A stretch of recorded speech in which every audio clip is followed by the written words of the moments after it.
What's up, brothers and sisters? Kanal here, Bulls on Wall Street. Hey, happy Tuesday. Let's dig into what's happening in the United States stock market. We're still on a rampage. And then let's spend a few minutes digging into the watch list to see what's happening in this video. We're going to cover the indices, some gold, some silver, and then my favorite stocks to either day trade tomorrow or that I'm looking at for potential swing trades. Let's get to work here. It is almost hump day, so, get yourself a little greasy for tomorrow. But look, we had a big move today. We're a little bit overbought, but the market is buying dips. If you look at the price action, we gapped down yesterday about 1% and we ramped it. Today, we ramped at the open, but then we had a midday dump, and then we just came right back into support once we filled that gap, really to the penny, and then we just grinded back. That's a bullish environment. They're buying the dips. Nothing you can do to fight that. I think even trying to time like shorts and stuff for 5-10 minutes is you got to be a pro to do that kind of stuff. So for a majority of people, that's just a leave alone. There's not much to say here, man. We're just kind of ramping our way up. It still, to me, doesn't look like there's that many awesome charts, but if you look at the indices, we're just flagging out here and we're about to break out to highs and we're not really seeing any signs of weakness. Like today, the IWM was red, but you're down 0.2% or 0.1%, so just a flat day after a huge ramp. So I think, a couple things I want to be doing. I'm looking at potentially some IWM calls if we hold here, go a few weeks out and, anticipate this breakout, and look, if they cut the rates, then, this thing's breaking out probably finally. Will it hold? Who knows? There ain't no good looking stocks in this thing. That's for sure. If you look at the Qs, we're just ramping anyway. So, hey, we're doing the Lord's work. Let's see what's up for tomorrow. And, we'll play it as it is. Now, look, we got the FOMC in about a week from now, so, we still got time to kind of play some games and do some positioning. My one worry, I would say, in the markets is that, as I'm going through, there's some okay-looking stocks, but I don't have, some big heater of a list, right? Because if you look at kind of your, Mag 7s, they're all Mag 8s, if you want to add a Palantir, AVGO, Mag 10s. They all, Apple's the hottest one, come on, right? Fucking Apple's your hottest one. That's not going to work, right? And the rest of them are just kind of blasé. So, besides Google and Apple, I would say, the rest of them are kind of to me, a nothing burger. And so I don't have that much onto these things. So, we've got to kind of stretch our wings a little bit and see, what else is cooking, right? So I got a couple names. This is for strictly day trades. The swing trading setup is over on this, but let's watch any dips on this. Today was bunkers on this thing. If it gaps up tomorrow, I think it'll probably fade off. But if we get any kind of weak opens or retest on this, I'm definitely a buyer of this thing. Old Lumens here. This thing's been grinding at the 50-day moving average for a while. Finally had a little bit of a stick here. 20 million shares in volume. Good look here. To me, it looks like it's going to grind its way back into this 12 spot. Silver stocks, a rest day. Man, give me another day or two on something like this, and, you'll have, your kind of cup and handle pattern. KGC also looks very similar to this. That's a gold name. So, add those bad boys. And you can see today, the action on silver is still really bullish. We spiked down at the open, came into some support, and then we just kind of ramped it back, right?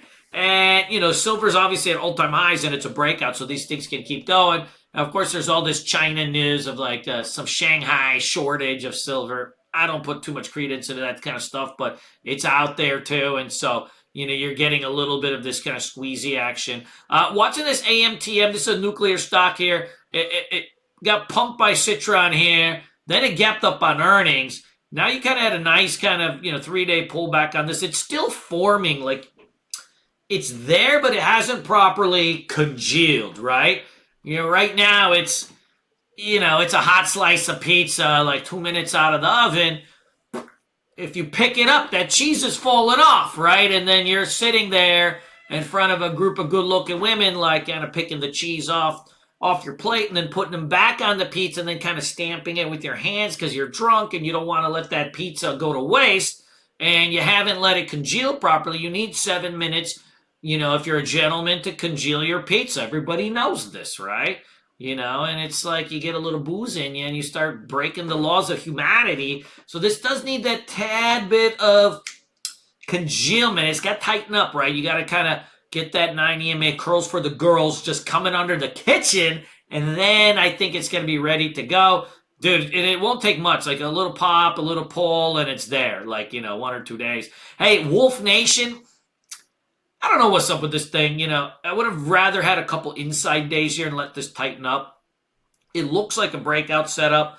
I would have preferred it not to yank back so hard, but you have to take it into context. A majority of stocks, like if it yanks 6%, it's not considered an orderly pullback. In this particular name, like all its pullbacks are kind of like at 6, 7, 8%, as the ATR is 11%, right? So I look at first, I'm like, yeah, 6% nasty pullback, but its ATR is 11%, right? So, you know, it's in the scheme of things, it's still good. Watch and see if this one, you know, oftentimes what they'll do is they'll kind of like have another nasty day, kind of undercut these things and then wamp it back. And then you get the breakout and then the chase is on. But the overall good look, and there wasn't that much selling on the volume side of things. So I think it's a good look. My one worry on this is if you look at the chart of iron, it actually looks like a short. So we'll get into that in a hot second. But let's watch these rare earths. I had the sinking feeling that these things are not done. If this remounts to 200 SMA and the 20 here, we should start to maybe get a trend shift once that 9 EMA kind of curls up. And it'll start to break over all these things. And we call that the sizzler. And man, that could be a good setup. And, you know, you're coming in at like, you know, 80% off the highs. Let's see what's up. ZM, this is a longer term play. I'm not touching this till it gets to the 90s. U is still pushing here into this breakout spot. If you look here, right, it's got a huge 2 to 3 year base on this. It does need to kind of congeal here, hit the top of the Bollinger Band here, but let it back and fill some of this, you know, goodies here. And at some point it's getting there, and it could just be in the next handful of days. KGC after a 5-6 day run, right, pull back into 9. Let's see if I get if it gaps down tomorrow, or you get a week open and it comes back into the bone zone and kind of like retest some of this. Mon ami, I'm coming in on that. That's more of a swing trade setup. Now, you know, you can day trade something like this, like its ATR is 4%, but I feel like these are a little bit grinders where it's like you kind of, if you hold them for 5-6 days, those kind of momentum thrusts, right? Then that's where the real money is at in these bad boys. Meta, inside day, basically. So you got the big move, inside day, 650. I'm coming in for this thing tomorrow. Probably do, you know, the 660 calls or something like that.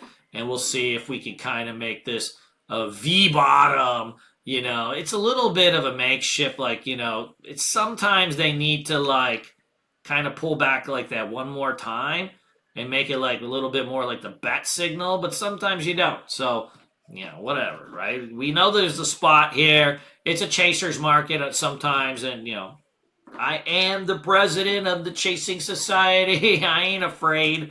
NEM also, I'm watching this one. These are more kind of like IRA plays, but still got a good look to it. And gold here. So you can see here, right? Like you kind of had the come out. What do you call that? You know, I just call those breakouts. I know some books, they call them wedgies, and some call them triangles. Ascending, descending, non-ascending, but in general, right, it's, you know, you need 3 taps of, you know, any type of trend line for it to go, and so you broke on the 3rd, now you've retested a little bit. I like it, but if it kind of just back and fills a little bit, I think I'm into this a little bit, you know, maybe I'll do some 400 calls or something, go like a month out. You know, MSTR had a big push. If it gaps up to 200, I may actually take this thing for a little bit of a short. The bottom is in on this thing. It was $500 just a little bit ago. But I think for the day, like if you get a gap up or just spikes into like 200, 204 tomorrow, I think we can probably roll into that for a potential shorty McGee.